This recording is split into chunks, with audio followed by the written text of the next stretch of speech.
수도권과 관련된 소식은 모두 여기. YTN 라디오 수도권 투데이.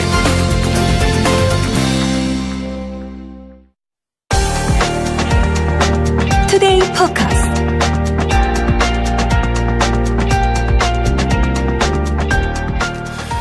내년도 예산안이 지난 8일 새벽에 우여곡절 끝에 본회의를 통과했습니다.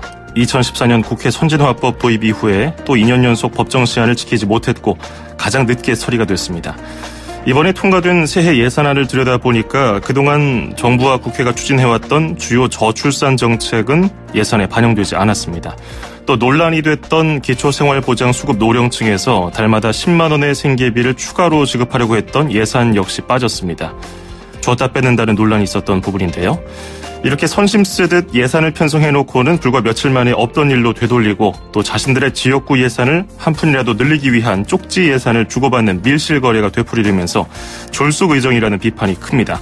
여러분은 어떻게 생각하시는지요? 짧은 문자 50원, 긴 건 100원이 드는 샵 0945, 우물정 0945번으로 문자 보내실 수 있고요. YTN 라디오 애플리케이션 예스로도 가능합니다. 최영일 시사평론가 연결하겠습니다. 안녕하세요. 네, 안녕하세요. 예, 그 추운 날씨만큼 국회를 바라보는 국민들 시선도 굉장히 싸늘한 것 같습니다. 네. 예, 지난 주말에 470조 원 규모의 내년도 예산안이 통과가 됐는데요.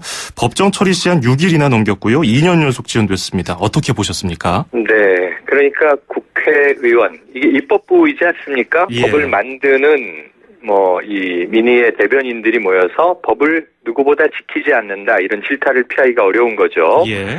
법정 시한 넘기기를 이제 일상 다반사처럼 지난해에 이어서 올해도, 지난해보다도 이제 이틀 더 늦어졌습니다. 예. 이게 당겨졌어도 비난을 피하기는 어렵겠지만 오히려 더 늘어지고 있는 법정 시한 미준수, 이건 좀 이 질타가 굉장히 크고요. 그리고 문제는 이 시한을 어긴 것도 어긴 거지만 국민을 위해서 열심히 머리를 모으고 일을 하려다가 부득이 시간 부족으로 미뤄진 거라면 그나마 이제 국민들이 해량해 줄 만도 한데, 예. 지금 이 경우는 국회가 이 국회 선진화법 때문에 지금 동물국회는 면하고 있습니다만 이번 예산안 처리 때는 이제 국회의원들 몸싸움도 있었다는 걸 꼭 좀 지적을 하고 싶고요. 예. 식물국회가 돼 있었는데, 그러니까 사실은 이제 국회의원들이 일을 하지 않는다라는 이제 의미의 표현이죠. 예. 그런데 그 많은 시간을 어디다 허송세월하고 결국은 이제 벼락치기 하듯 시간에 밀려 통과시켰는데, 그나마 다당 구도에서 5당 구도로 봤을 때 이 소수 3당은 참여하지도 못하고 거대 양당들의, 그러니까 이 다른 야당들의 표현을 빌자면 야합이다, 담합이다, 이렇게 됐기 때문에 늦어졌고 국민들의 눈초리는 따가운데, 예. 국회 내에서조차 솔직히 말씀드리면 합의되지 않은 머릿수에 의한 밀어붙이기였다, 이런 안타까움이 남는 장면입니다. 그렇습니다. 방금 말씀하신 것처럼 더불어민주당과 자유한국당이 선거제 개편 수용 없이 내년도 예산안 처리를 강행한다면서 바른미래당, 민주평화당, 정의당은 표결에 전원 불참했는데요. 네. 정말 강한 어조로 더불어한국당 야합이다 이런 식으로 표현하면서 비판을 하고 있는데, 손학규 바른미래당 대표하고 이정미 정의당 대표는 국회 본회의장 앞에서 벌써 4일째인가요? 단식 농성 이어가고 있죠. 네, 하필이면 가장 날씨가 이제 추워진 날부터 예. 단식이 시작되는 셈인데요.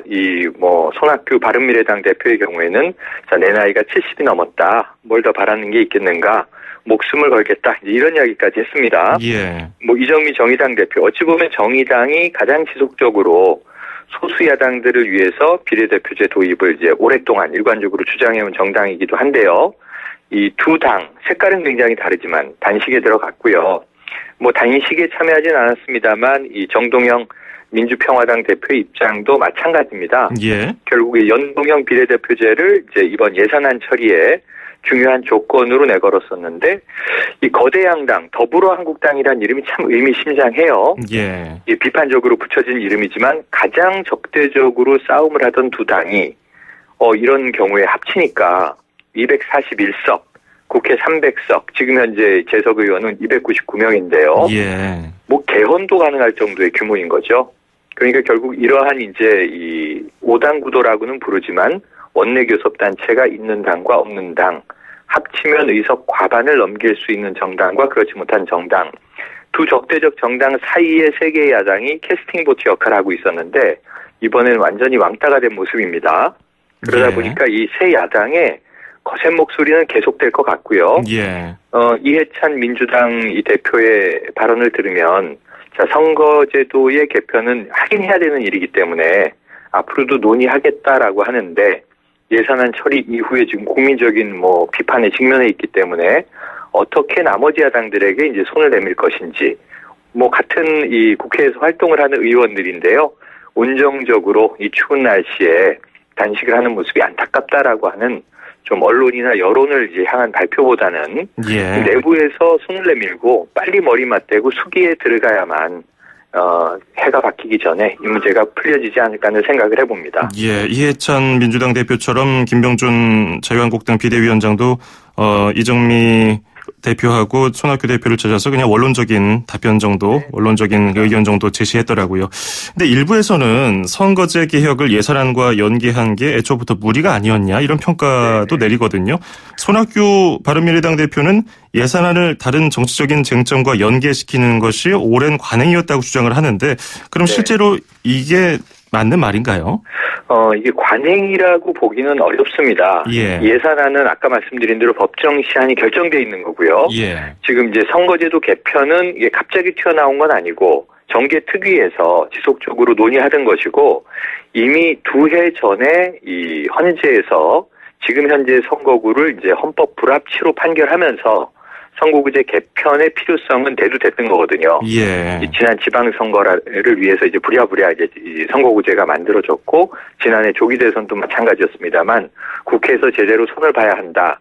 그리고 중앙선관위 권고안이 있는데 지금 현행의 이 소선거구제는 여러 가지 문제가 있다. 중대선거구제로 바꾸는 것이 바람직하다. 이 정치권에서도 여기에 대한 중론은 이미 존재했습니다. 선거구제 개편이 이미 어느 정도 확정적이라는 것은 문재인 대통령도 이미 후보 시절에 대통령 공약으로 비례대표제를 걸었었고요. 근데 다만 이것이 연동형이냐, 권역별이냐, 정당 명부별이냐, 앞에 수식어는 좀 달라지지만 취지는 비슷하거든요. 적용 방식의 차이가 있을 뿐. 이런 측면에서 정계특위에서 논의를 해서 여야가 합의해야 되는 사안인데 너무 밀렸다라는 게 있고요. 국회가 자꾸 해야 할 숙제를 좀 미루는 나쁜 습성이 있습니다. 이게 관행이라면 제 눈에는 관행으로 보이고 예산안을 이제 법정 시한을 넘겨서라도 연내로 반드시 처리해야 되는 급박한 상황에 이게 쉽게 해결되기 어려운 선거제도 개편을 걸었다는 것은 적절해 보이진 않아요. 저도 이것은 여러 차례 비판을 했는데 그럼에도 불구하고 이제 새 야당의 입장이 이해되는 측면은 그렇게라도 하지 않으면 거대 양당이 왜냐하면 비례대표제를 확대 도입하는 것은 이 다수당에는 불리합니다. 이루어지지 않을 가능성이 이제 많이 있었던 거죠. 그런 절박성은 이해가 되지만 적절하지 않은 것은 또 사실이다. 이런 지적도 드리고 싶네요. 예산안을 처리하는 본회의에 참여하지 않았던 야3당은 애초에 이제 선거제 개혁을 함께 예산안과 연계하지 않았다는 것에 반발을 했었는데 이후에 예산안 통과가 되니까 예산안 내용 가지고서도 비판을 하면서 여당과 제1야당을 비판하고 있는데요. 그중에 하나 또 저출산 문제에 대해서도 이게 많은 분들 좀 의아해하시더라고요. 합계 출산율이 지금 역대 최저거든요. 근데 최저입니다. 이번 예산안에서 그동안 정부와 국회가 추진해왔던 주요 저출산 정책이 반영되지 않았는데요. 이 부분 어떻게 보셨습니까? 그러니까 지금 원래 아동수당이 내년 1월부터 소득 수준에 관계없이 매달 10만 원씩 지급을 한다. 그리고 내년 9월부터는 만 9살 미만까지로 좀 확대한다라고 하는 안이 채택이 됐었는데 뿐만 아니라 이제 내년 10월부터의 적용이긴 합니다만 산모들에게 평균 산후조리비 이게 한 이제 250만 원 정도의 출산 장려금도 지급하기로 돼 있었는데 이게 통으로 빠졌습니다. 저출산 대책은 사실상 후퇴했다 이렇게 볼 수 있는데 말씀하신 대로 지금 출산율이 우리가 역대 최저일 뿐만 아니라 이 세계적으로도 OECD 국가 최저에 지금 도달해 있거든요. 이걸 어떻게든지 늘려야 되고 프랑스식 방식이라든가 다양한 국가의 성공한 제도들을 좀 우리가 고민을 하면서 갑론을박이 있지만 조금씩 이제 적용해 나가고 있었고 학부모들 수준에서는 이것도 이제 마뜩치 않다 이런 입장이었는데 주기로 했던 것을 도로 이제 뺏는 형국이 됐습니다. 먼저 이게 종합적으로 말씀을 드리면 참 희한한 일이죠. 470조 5천억 원이 9천억 원이 전체적으로 삭감이 돼서 469조 6천억 원대의 예산이 이제 통과가 된 건데요. 이 내용을 보면 그야말로 복지, 보건, 그리고 고용 부문에서 1조 2천억 원 정도가 삭감이 됩니다. 예. 여기 저출산 비용이라든가 또 노인들에 대한 이제 기초연금, 또 복지 비용 여러 가지가 다 들어있고요. 요 1조 2천억 원이 빠진 만큼 SOC 예산이 1조 2천억 원이 늘어난 거죠. 예, 사회간접자본. 그럼 결국은 이 조삼모사인데 어디서 돈을 빼서 어디로 돌렸는가, 이 부분을 우리 국민들이 지금 이 과거와 다르게 예의주시하고 있는 상황인데, 해마다 벌어지던 관행이라고 이걸 얘기하기에는 참 국민들이 뻔히 바라보고 있는 상황에서 그야말로 국회의원들이 자신들의 기득권과 이익을 위해서 여야가 나눠먹기를 했다, 이런 질타를 피하기는 어려운 대목입니다. 예, 그 부분 잠시 뒤에 한 번 더 짚어보도록 하고요. 네. 줄어든 그 사회복지 중에서 아까 줬다 뺏는다는 표현을 해주셨는데 그게 하나 더 있습니다. 기초연금 얘기인데요.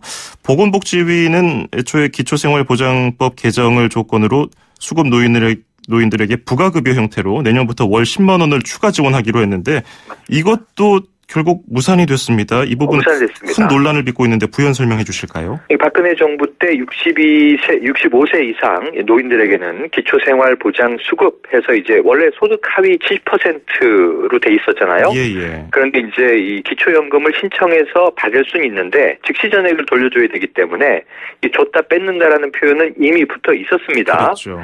그래서 이게 의미가 없다라는 것에 대해서 이제 이번 정부가 내년 예산안에는 10만 원을 추가 지급을 하게 되면 그래도 실질적으로 이제 생계보장이 좀 늘어나지 않겠느냐 하는 대안을 낸 거죠. 예. 그래서 대안을 내서 그나마 다행이다라고 생각했는데 줬다 뺏는 건 그대로 유지되는 거고요.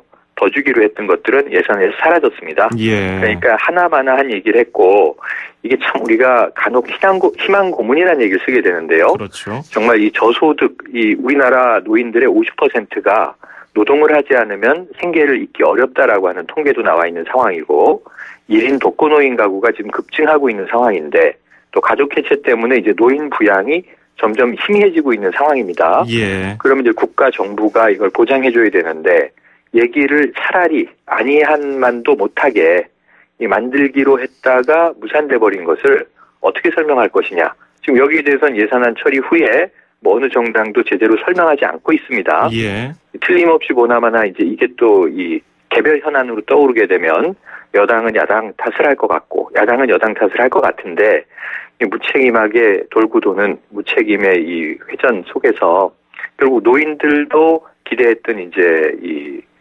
연금 수급은 없어져 버렸고요. 예. 그리고 아까 저출산 문제도 사라져 버렸고요. 그래서 아까 통으로 제가 말씀드렸습니다만 이 보건, 복지, 고용과 관련된 비용들이 다 날아갔다, 이렇게 말씀드릴 수밖에 없는 상황이 돼버렸습니다. 예, 고용, 청년 부분 예산도 많이 감액됐고요. 사회 간접 자본 SOC 부분은 상대적으로 늘었는데 이번에도 역시 똑같은 문제로 지적을 받는 것이 쪽지 예산 문제입니다. 그렇습니다. 이렇게 이 많은 국회의원들이 결국 자신의 지역구에 얼마를 확보했다, 이런 얘기가 계속 나오고 있던데요. 이 부분 지금 여전히 해결되지가 않네요. 해결되지 않습니다. 지금 이제 쭉 언론 분석들이 나오고 있는데 제가 이게 세세하게 말씀드릴 수는 없지만 뭐 예를 들면 지금 집권 여당인 민주당의 이해찬 대표 지역구, 우리가 알다시피 이제 세종 아니겠습니까? 여기 시설 예산이 한 200억이 늘었어요.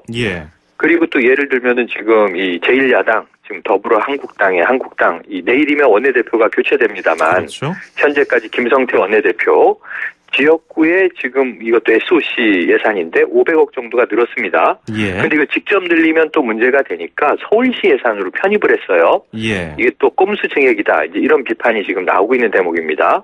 부산의 뭐 장제원 의원이라든가, 지금 국회에서 좀 이제 목소리를 좀 내는 그런 중진 의원들, 지금 여러 지역구의 예산이 야금야금 늘어서 이걸 다 총합하면 결국은 이제 사회 간접 자본을 늘리기 위한 투자라고 볼 수는 있으나 결국 내후년 총선을 앞두고 내년에 지역구 챙기기에 이제 몰입한 의원들의 지금 쪽지 예산이 확인되지 않았습니다만 결국은 소소위 얘기 많이 들으셨죠. 소소위도 제대로가 아니고 여야 간사가 정책위 의장 정도와 너댓 명이 들어간 자리에서 내년도 이 470조에 달하는 예산을 난도질을 한 거거든요. 그럼 이게 좀 제대로 된 이 분석이나 추계가 있는 상황이었던 것인가? 자유한국당이 계속 이제 예산을 미뤘던 이유가 이 유류비 인하를 하다 보니 4조 원의 세입이 줄어든다. 정부가 이 4조 원 세입이 줄어드는 거에 대해서 빨리 대책을 해야 되는 것 아니냐? 그 정부는 모호한 상태에서 정확한 이 추정을 할 수 없다. 이걸 어떻게 이제 항목을 다 뽑는단 말입니까? 예. 근데 결국 이거를 하루아침에 통으로 하는 일, 이 놀라운 또 기적은 국회가 행사를 한단 말이죠. 그리고 이제 무엇보다도 이 국민들이 화가 난 것은 결국은 국회의원 세비는 증액을 했다. 이 부분도 또 간과할 수 없겠습니다. 예, 쉽게 말해서 국회의원 연봉은 본인들이 직접 올렸다는 거잖아요. 네. 이 부분은 반발이 클 것 같고요. 그리고 또 하나 국민들이 좀 놀라움을 금치 못하는 것 중에 하나가 이제 예산안 처리에 앞서서 민생 법안 수백여 건을 급하게 처리를 했는데 이 가운데 유치원 3법은 결국 처리가 되지 못했어요. 이 부분 네네. 어떻게 보셨습니까? 아니, 그러니까 야3당을 빼고 이 거대 두 당이 합의할 때 예산안 처리를 다음 날 본회의에서 처리하겠다라고 하는 안을 내면서 반드시 유치원 3법은 어떻게든 처리하기로 합의하였다라는 발표가 나왔거든요. 예. 그런데 결국은 원론 수준에서 어떻게 이제 사립 유치원의 재정 투명성을 확보할 것인가. 이 여당에서는 이제 박용진 의원이 낸 그 3법이 있는 거고요. 예. 또 이제 자유한국당에서는 다른 안을 냈습니다. 근데 이 다른 안이라고 하는 것이 국고 지원금을 보조금으로 전환하는 경우에 이것은 이제 에듀파인에 준하는 특별 예산으로 이제 감사를 할 수 있지만 예. 학부모들이 내는 교비는 기존처럼 일반 회계로 처리를 해서 들여다볼 수 없도록 한다. 그럼 이제 이게 무슨 꼼수냐 하는 거죠. 예. 한일총에서는 정부 보조금도 학부모에게 직접 줘서 우리가 교비로 받겠다라는 입장이지 않습니까? 예. 그러니까 자유한국당의 안은 이게 지금 사립 유치원에 대한 재정 투명성 개선이라고 보기 좀 어려운 안이어서 갑론을박하다가 법사위 단계에서 무산이 돼버렸습니다. 예. 처리가 안 된 거죠. 지금 학부모들의 볼멘 소리가 이미 터져나오고 있고 국민청원도 계속 올라오고 있는데 이 부분에 대해서도 이 예산안 처리를 합의한 여야가 책임져야 할 대목이다. 꼭 지적을 해두고 싶네요. 그렇군요. 7681번님, 최대 극빈층인 기초수급자에게 생계비가 전부인데 기초연금 줬다 뺐으면 노인들 간의 빚부격차는 더 벌어지는 현상이 복지정책입니까?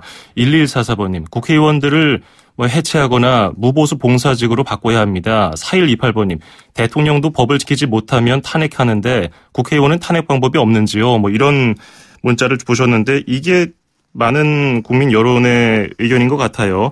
다수 여론입니다. 예.